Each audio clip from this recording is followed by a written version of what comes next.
Lorrie, Otto,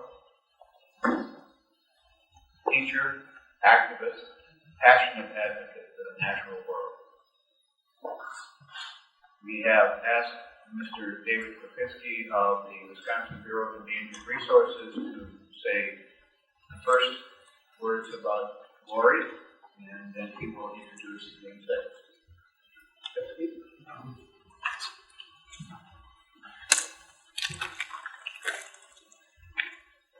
Thank you, Earl.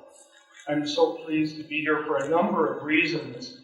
One of them is that it gave me a chance to look back over my association and friendship with Lorrie. Our paths first crossed, though I didn't meet Lorrie personally at the time, almost exactly 30 years ago. I was in Burge Hall at the time on the university campus. EDT hearings were going on in Madison, and there was a cadre of students, of past students, looking up information for the lawyers to argue that case. And it was only later that I found out that Lorrie was one of the people who was orchestrating this whole event in Madison.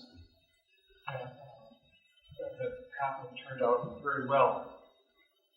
But it was several years later when I was working at the Milwaukee Public Museum that I got a chance to meet Lorrie personally. This was on the 6th floor of the Milwaukee Public Museum up in the office area. And Lorrie was teaching classes on natural landscaping. Her voice is so infectious, and her students were so charmed by her. I can remember employees of the museum walking back and forth in front of this classroom, keeping their heads inside and being entranced by this woman who was talking about a new approach to yards. Since then, our paths have crossed in a number of places, not only the Milwaukee Public Museum, but also at nature centers, the Schlitz Audubon Center, the River Edge Nature Center, through the Citizens Natural Resources Association, a long-time, wonderful group of active conservationists in the state. Our paths have also crossed at art galleries and at concerts. And so I've seen Lorrie many times over the years, and I've gotten to know her. She is frankly one of my heroes. I really admire this lady, and there are three qualities I'd like to mention, three particularly admirable qualities. The first is that she has, over the years, retained her ability to be incensed. She knows how to get angry. When she sees insults to people, when she sees insults to the natural world, she is not ever going to take an apathetic stance. She's going to voice her opinions and act.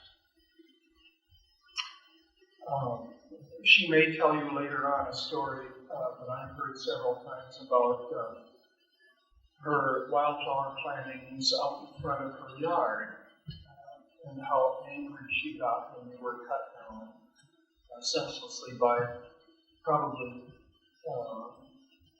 inadvertently by local officials.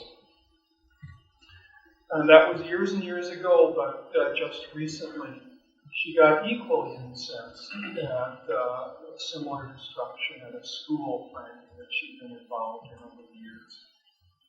And I think it takes this kind of ability to keep working, keep caring for the natural world that all of us can emulate, and certainly one of the things that I admire about Lorrie.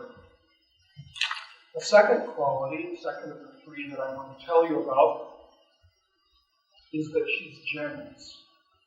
She's generous to people, and she's generous to the natural world, too. There have been, maybe dozens of interns from the Schlitz Audubon Society that have stayed at Lorrie's home. She is free with her, spreading her enthusiasm for the natural world, especially to children. and certainly did that with her son and her daughter. She's generous to the members of the Wild Ones that you'll hear more about from Brett Rappaport in a moment.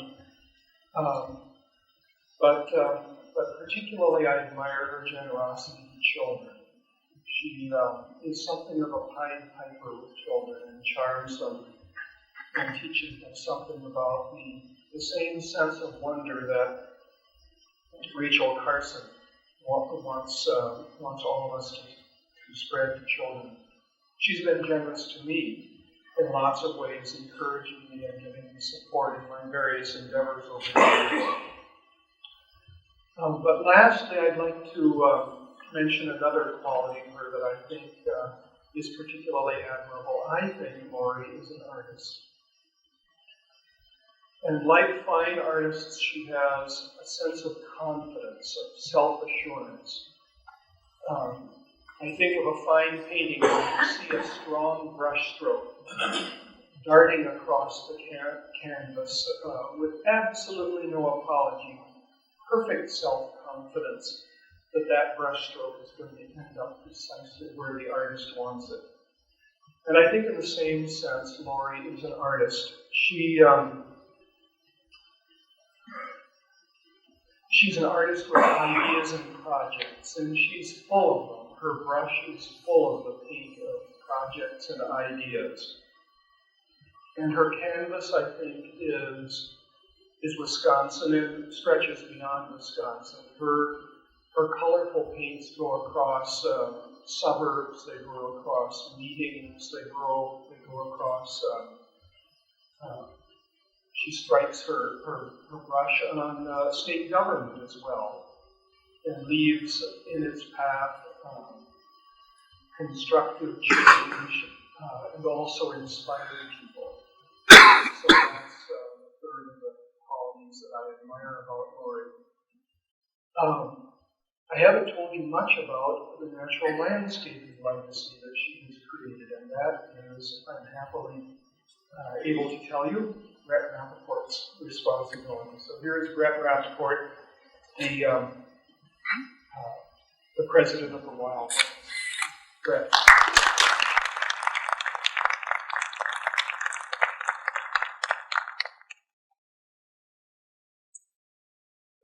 I wrote this thought entry a couple of weeks ago, and last night I had the very good fortune of being at a dinner honoring the 50th anniversary of the publication of the San County Almanac. It was at a place in suburban Chicago called Prairie Crossing, and there were about 100 people there, and three of the people were all the Leopold's children, Nina, Carl, and Stella were there.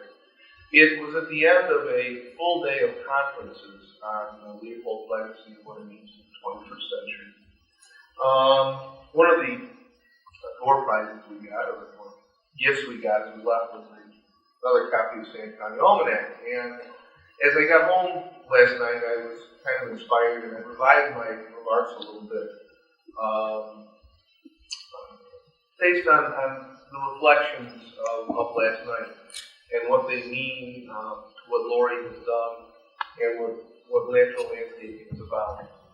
And I know many of you are much more familiar with this than I, and have read it numbers and numbers of times. There were people last night who talked about it as the Bible. There are people who refer to Professor Leopold as St. Aldo. But I'd like to begin my remarks with one quote from the St. County Almanac. Aldo Leopold wrote, "The Lord giveth and the Lord taketh away, but he is no longer the only one to do so. When some remote ancestor of ours invented the shovel, he became a giver. He could plant a tree. And when the axe was invented, he became a taker. He could chop it down. Whoever owns land has thus assumed, whether he knows it or not, the divine function of creating and destroying plants. Natural landscaping and Lorrie's legacy is about the shovel. It is about putting down the axe. And it is about creating life. It is about stopping destruction. The quote that appears on the plaque Lorrie wrote or said, it was quoted, I think, in an Audubon magazine many years ago. She wrote, "If suburbia were landscaped with meadows, prairies, thickets, or forests, or a combination of these, then the water would sparkle, fish would be good to eat again, birds would sing, and the human spirit would soar." To Lorrie, the suburban monoculture of lawns and exotic plants is immoral. Leopold would be proud. Her contributions to the natural landscape movement have been profound. There is no single person in this country who has had a greater impact on the natural landscaping movement. In 1976, Lorrie helped Don Hagar defeat the city of New Berlin in what became a landmark case for natural landscaping. Landmark case for natural landscaping. What's a case guy?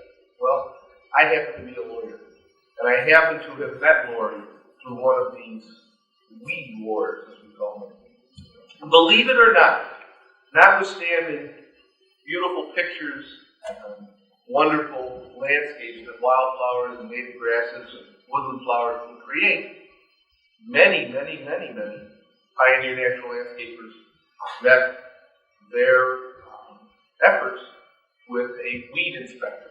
A village official who looked upon their plants and said, "These are weeds and do not belong in our beautiful monoturf suburban community."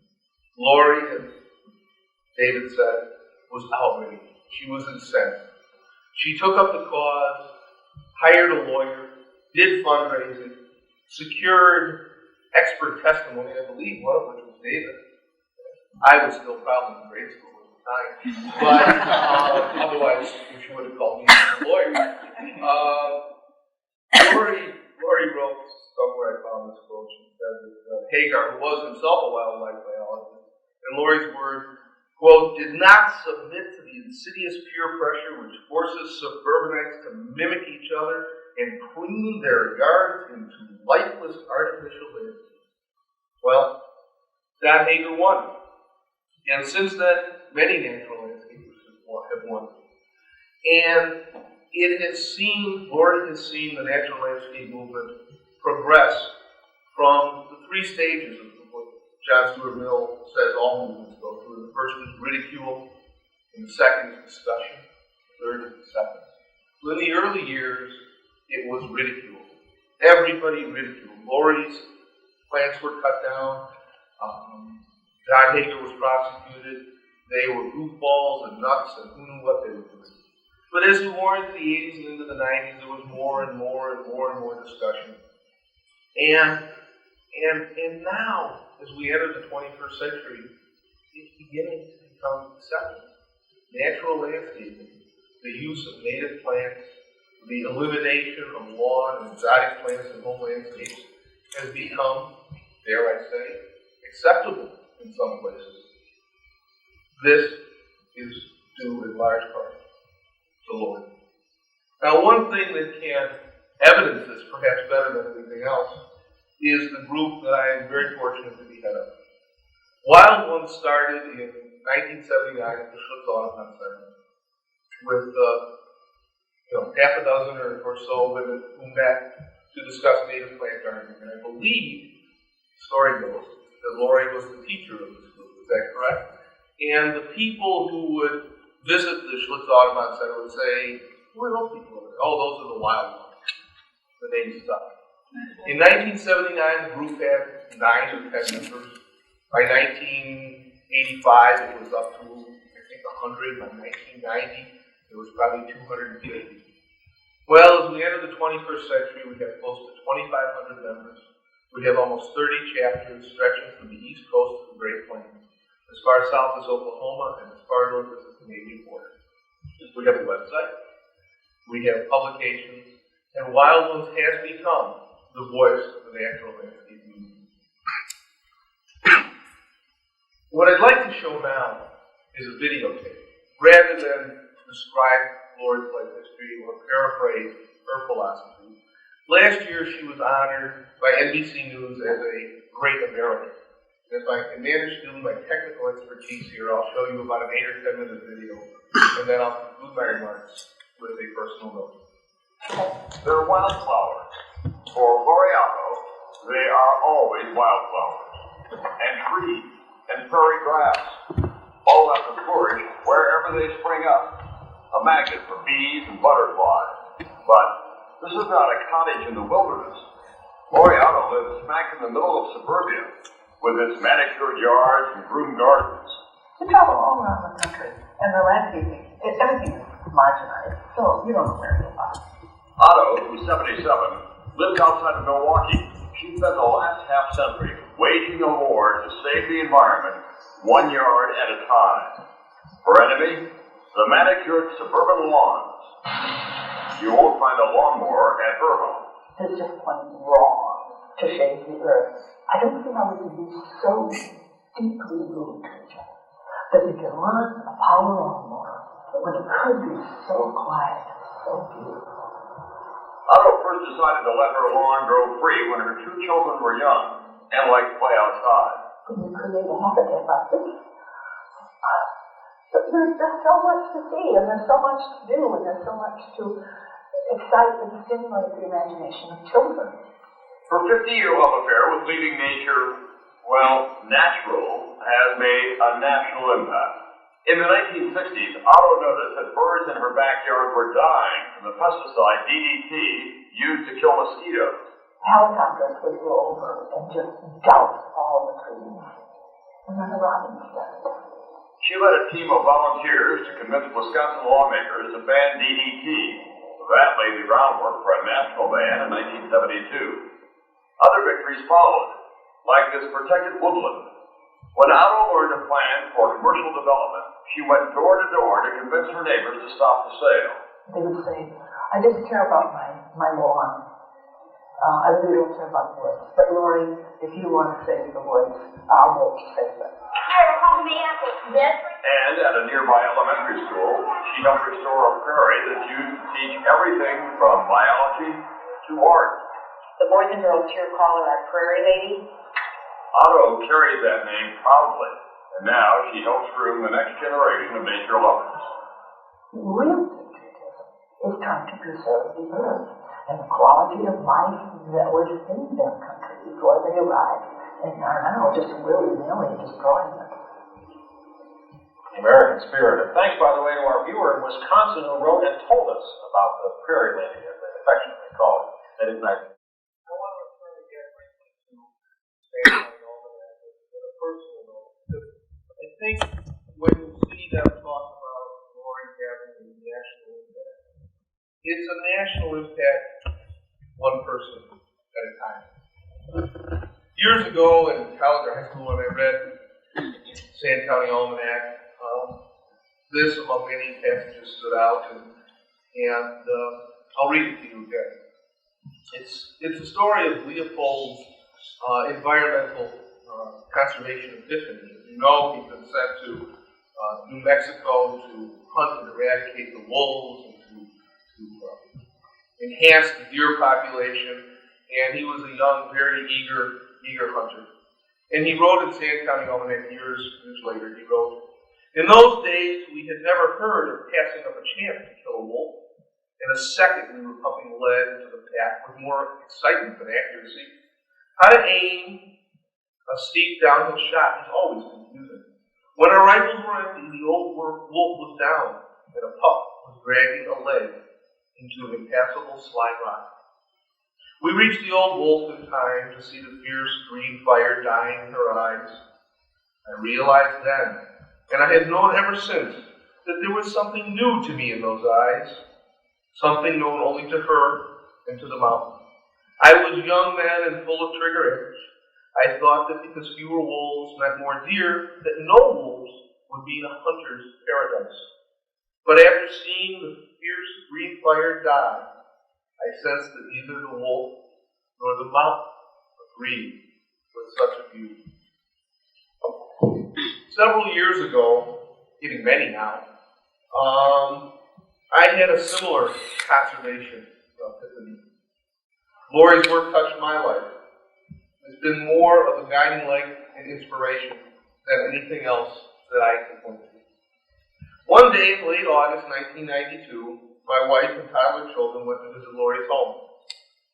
I'd known her for several years, but we'd yet to travel north to where she lived. It was a bright day and full sunshine filled the sky. There was a stiff breeze blowing off the lake. We trooped up to the front door and were warmly welcomed by Lorrie. And although ever the gracious host to my wife and I, Lorrie's focus and energy turned at once to our two young sons.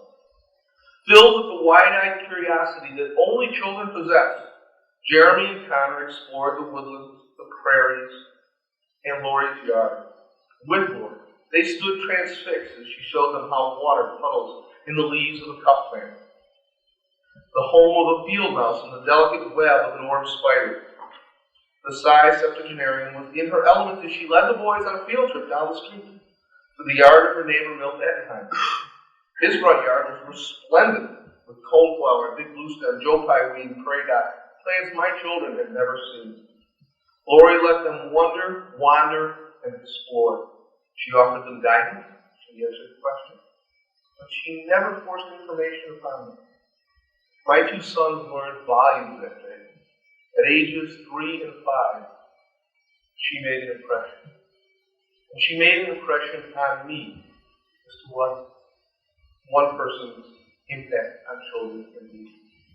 Back in our suburban Chicago home, my sons and now daughters spend their summer days not vegetating in front of the TV, playing Nintendo. No. My children stand, crawl, and traipse through our half-acre prairie. They study flowers, they dig for worms, they fish in the creek in the backyard. They dig for creepy crawlies, they play hide and seek in the dirty prairie grasses. Think of the learning that comes from being with and among nature. Lorrie Otto's message and mission is one of learning from nature by being with nature. To Lorrie, the foundation of preservation is education.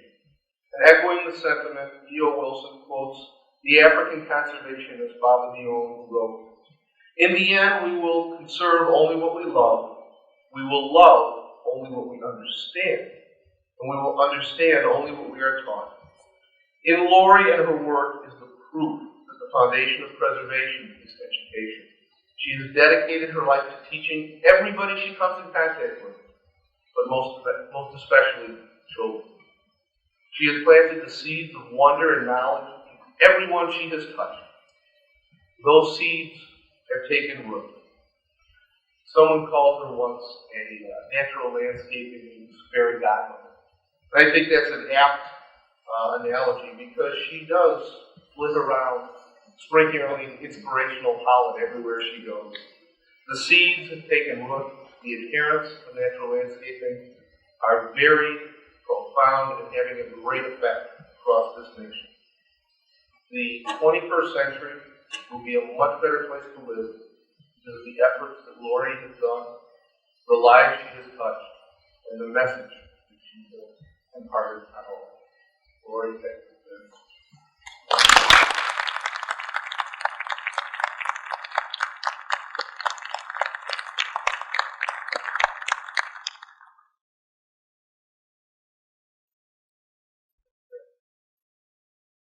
She won't let me get away without giving her an opportunity to say something. Lorrie?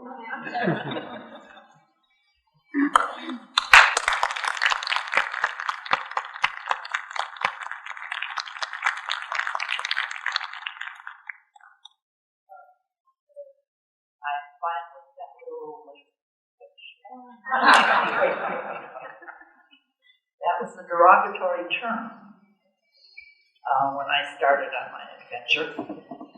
And no, first of all, I want to say that if I die,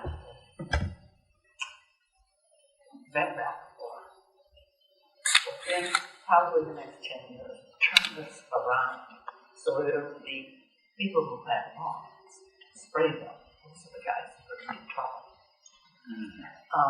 And David Pinsky, I met him over the telephone in 1972 when Ruth Grofenroth, a nationally famous artist, had her yard full of wild roses and wild geraniums and other wildflowers, and the garbage man reported her to the sanitation department, and they were going to mow her yard down, and they had a very strong note under her door telling her that. And she called me, and she was just on the verge of tears. And I said, wait a minute, let's find out really what that law is in Milwaukee. So I decided I would call the head botanist in Milwaukee, who was David Kopetsky at the Milwaukee Public Museum. And I called to find out what was the weed ordinance. And this wonderful voice came over the telephone, and he said, why, I'm just looking at it. 2 of those grasses, they don't even grow in Wisconsin. I wonder how this could have happened. And then we had a short chat, and I remember calling Ruth later and saying, so wonderful to listen to him talk. I hope I get a chance to meet him sometime. But I have to tell you that I was a bit of an authority about calling professional people on telephone trying to get help. In 1971, in January, on Sunday morning, the headline in the paper announced that 200 million gallons of raw sewage was going to be let into Lake Michigan because sewage workers were going to go on strike on Wednesday night. And I can remember seeing that headline. My husband and I were sitting there with after breakfast coffee, just so shocked by this. And I had just come out of the DDT hearings. This was between, in 1970, we were the first state to ban DDT. And then in 1972, all the scientists, 2 from Canada, 1 from Switzerland, from Sweden, and the rest from our country, had met in my living room. And that same group was, when they put that scientific puzzle together, they went on to Washington and convinced Russell's to ban DDT in the country. So there was kind of love on my life between these 2 years. And this sewage that came up. And we were talking about, my husband and I, my husband was a physician, and we've been talking about all the different parts of life that were in the lake and how one built upon the other. DDT doesn't dissolve in water. It adheres to maybe polygrades or bits of tiny, the soil, mostly tiny little organisms. And then this chain builds up and up. And I had that idea, gosh, all that raw sewage coming in. What did that do to the interrelationship of all this life? And then the telephone rang. And George Watts of the famous China shop in Milwaukee for generations, said, Lorrie, they got us by our balls. Stop it. And I said, I guess you read the headlines in the paper. He said, Lorrie, I'm so busy at the shop, I can't do it. He said, you do it. Stop. What? I went, oh, and I better find out a little more about this. I mean, I didn't know about sewage, and I didn't know where to go, I didn't know who to call. And so I called Maurice Van Susteren, who was the hearing examiner in the DNR, who had done the DDT hearings. And he said, this is irreparable. Irreparable harm will be done.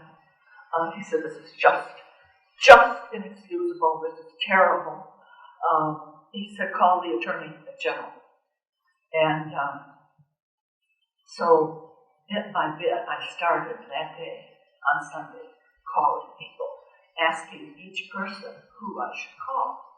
But when it began, I called Andy Larson and said, well, what could we do? What should we do? And he said, well, put chemical toilets down Wisconsin Avenue.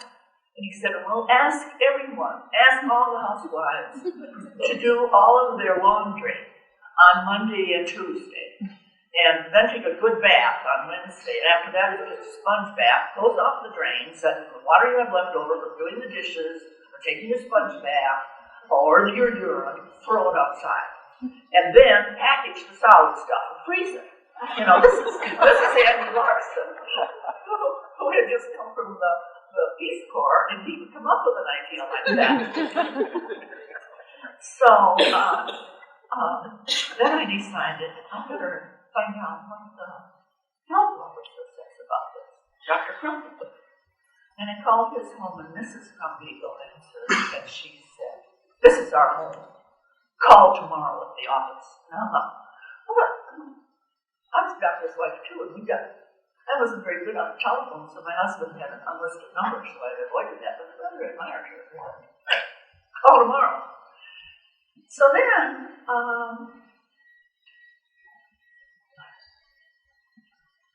I called the sewage commissioner, Lorrie, and I said, I was the wife of a physician, and both my husband and I were distressed by the possibility of putting Ross into Lake Michigan. And could I come down to the sewage plant and find out how it worked and really what was going to happen? And so we made a date for the next morning, and I thought to myself, this is apricot dress day, and something happened on the way to the DDT hearings, very early. Walter Scott called me, and he said, "You're coming to Madison tomorrow." And he said, "I want to take you up and introduce you to Lester Boyd. Most of all, I want Lester Boyd to see you, that you're not an old lady in tennis shoes." Well, there's a store in Milwaukee, and I don't know how it is today because I don't do this kind of shopping, but then it was the most expensive store, and it was Hickson's, and I went into Hickson's, and I bought myself an apricot blow-up dress with a chiffon scarf and my spiky heels. My husband was 6'4", and he always wore spiky heels because I could be 6 feet tall. It didn't make any difference. We were nicely in proportion to each other. And I was determined, when Lester Boyd saw me, this is good. He's a naturalist who was in high-heel shoes, among other things. So when I put on my apricot dress the next morning and went down to the sewage plant, and those fellows fell over each other. They everywhere. And the most impressive thing that I saw, though, were these big vats of bubbling, yeasty stuff. Look, these were millions and millions of little organisms eating up our sewage, and they were alive. No, they were like the sponge that my mother made when she made me bread, except it was on a massive scale. If the sewage commission shut down, they died, and it would take 3 months to get it all going again. So it wasn't just letting sewage go into that lake for a day or two. Once those organisms died, that sewage would be going in there for 3 months almost. Well, I came home from that and called George, and I said, what should we do? We started talking, and we decided we would call our friends, and we would ask them to come down and get a crash course at the sewage plant. And run the sewage plant. Well, all the supervisors, they weren't going on strike. This is just the workers. And so I thought, there ought to be someone who could take responsibility and do something about this. There ought to be some public official, which means all. Lorrie and George Watts, who both were in Kawasaki County. Could we have been the only 2 people that were upset about this? So I decided I would call everyone that might possibly have an interest. And because I've been distressed several times when I've been misquoted, I want to quote you. Read what these fellows said. And 4 women.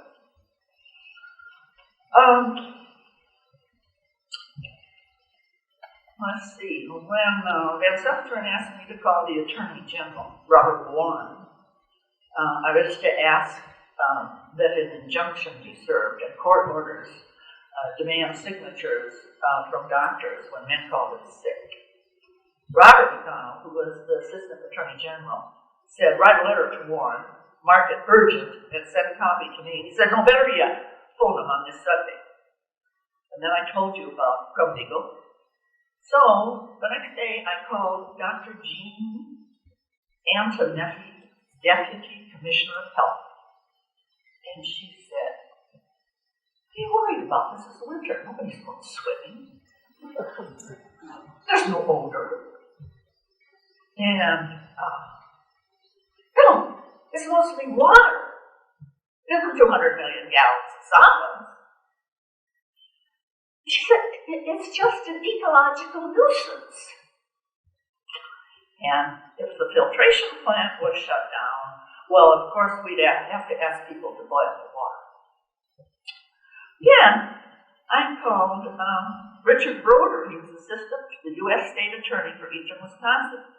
And he said, to be honest with you, we're buried under the weight of our own bureaucracy. By the time I push all the right buttons and go through the correct channels, it'll be Friday before I reach the Justice Department. That's too late, isn't it?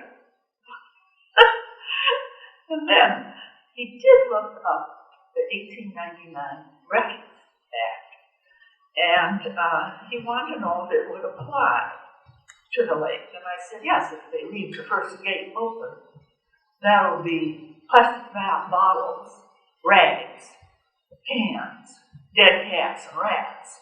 And he said, well, I think that would apply then. Then I started calling different women in the health department. And without exception, I think the women gave the poorest answer of all the men I called that day. And I knew that before I started out, by the end of the day, I would have talked to so many people that I wouldn't know who they were or what they had said, and we all jumbled up. So I illegally taped them. I went to a store and I bought my first tape recorder. And then I fastened the little thing onto the receiver so it would be just accurate. And it was going to be my big secret. I knew it was illegal, but I wasn't going to use it for anything. I was just going to be able to call these people accurately. So when I called one woman at a time, the first one said to me, what are you looking for, trouble? And the second one said, we don't do anything until the problem arises. And the third one said, after I had said to her, I think I'd like to get a journal reporter to interview the people to find out how the officials in Milwaukee think about this distressing thing that's going to happen. And she said, everyone runs into the journal. I'm not going to take that from you, Chama. So then I called Richard Cron, P-R-A-H-N, Harbor Commissioner Engineer. And he said, the harbor master will prevent the dumping of rocks into the river, but Lake Michigan is somebody else's bailiwick. And I said, what happens when someone dumps rocks in the river? What do you do? He said, we call the police, and the police finds the person who did this, and he makes them pick him up. So then I called Wayne Struck, accountant at the Harbor Commission office. You see, everyone I talked to, I'd say, well, tell me who else to call. That's how I got the names of all these people. It was someone else's suggestion. And this fellow, he said, we handle all of the ocean-going vessels. Sewage Commission is an island, and we don't have anything to do with them. Well, the ocean-going vessels, they spew their raw sewage out across the ocean and all the way up down our lake system. So that was a little interesting addition to the day. This is 1971. I don't know if they still do this today. The next person I called was the environmental protection person for the DNR. Tom Crow, K-R-O-E-H-N. And he said, nobody likes to jump into employment relations. You better work through your legislature. That's the help I got from DNR. Thank you. Then, George Kupfer, Consumer Protection and Health, and he said, I didn't need to worry about the drinking water. After 3 weeks, the governor would man this thing with the National Guard. Then I called the city attorney's office. There are 30 attorneys there who could work for us. And one of them said, speaking for all of them, he said, we couldn't help you in this case in any way. However, you could hire a private attorney, though, and bring an injunction against you.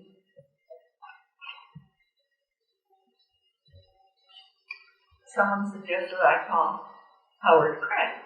And I kind of wondered why. He's manager of the Milwaukee County Parks. But it seems he was also a member of a pollution committee, might even have been the chairman. And he said, this is an employer-employee problem.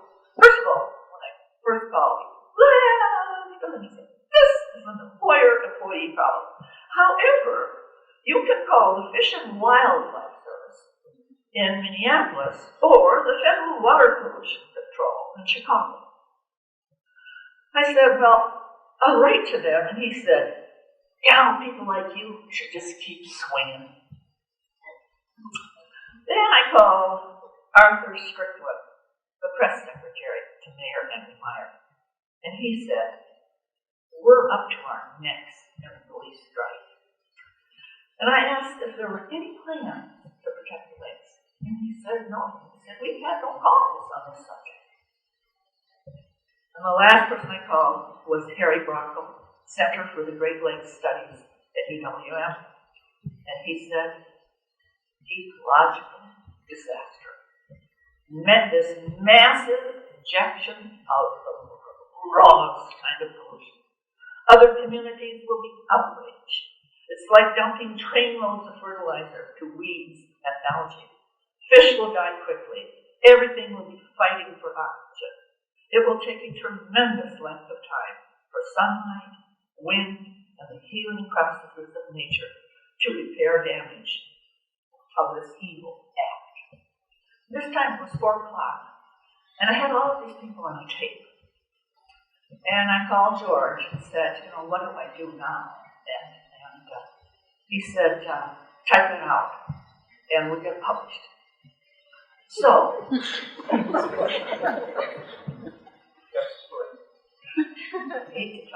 I have a wonderful high school education here at University High School. Wonderful education, University of Wisconsin. That's right, I can learn to type.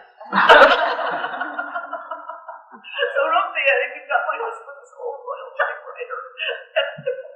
Today I go like this, but I still look at the keys. I don't see when I'm typing up here, I make a mistake and I retype the whole page. I think it's out when I got this condensed down so it would be easily read. And then I called George and said, okay, so who do we give it to? And George said, Paul Hayes, who was the young reporter, environmental reporter for the journal. And he said, we'll let Paul decide. And Paul decided that Fred Schmidt should have it for his wonderful message. Let's see, it's all people in control apparently read. And so we published that. However, what I did, I have no idea of whether this improves the settling of the strike or not. And I didn't touch any of the business that was going on. I've been warned several times, once by Rapella, who was in charge of getting these two together. And Nate Feinsinger was helping him. I called Nate and asked about it. Nate happened to be a beloved friend of our family, and he was the one who settled the strike, the steel strike, which a lot of you wouldn't remember, but during World War II, with Harry Truman, and helped him so much to do that. So I thought, I'm not going to touch that. That was all settled. Whether what George and I did had anything to do with settling or not, certainly there was a talk through that. But I thought it was interesting that, here we sit, one among a million people. And really, George and I, when they did the article, it said one woman spoke up. And there was my favorite photograph of me teaching at River Edge in this smock, leaning over during a class, pointing to Monarda. And then it jumped.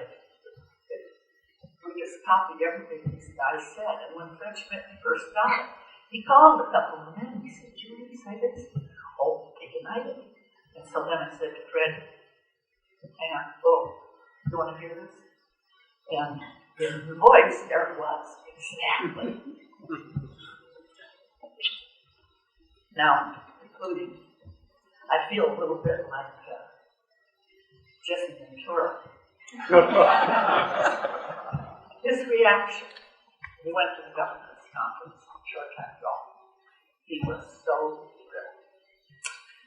And he went to the ball, and he said, "My kind of place, high ceilings, beautiful wood." And he was, he looked through a group of people, there was an open spot. Hillary was standing on the other end, and he made a beeline for her.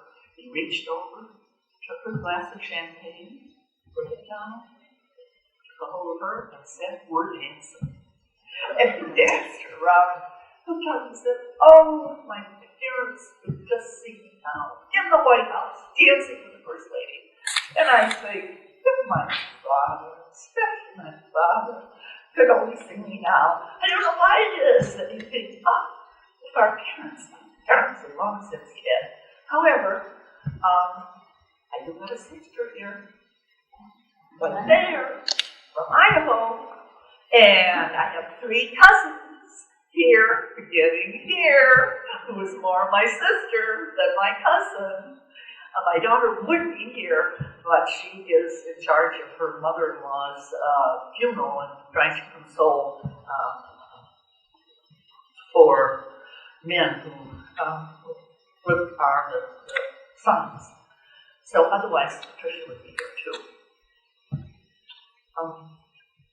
If I called you and asked you to come down to the store to talk on place, show of hands who would come. That's the point I want to make. You don't do it all alone. It's your friends. My great pleasure. I might get the idea that if I govern without them, it doesn't work. And I would say to young people, if you don't have that group of friends yet, join the conservation organization because you've got them. And with that, I want to thank you and say goodbye.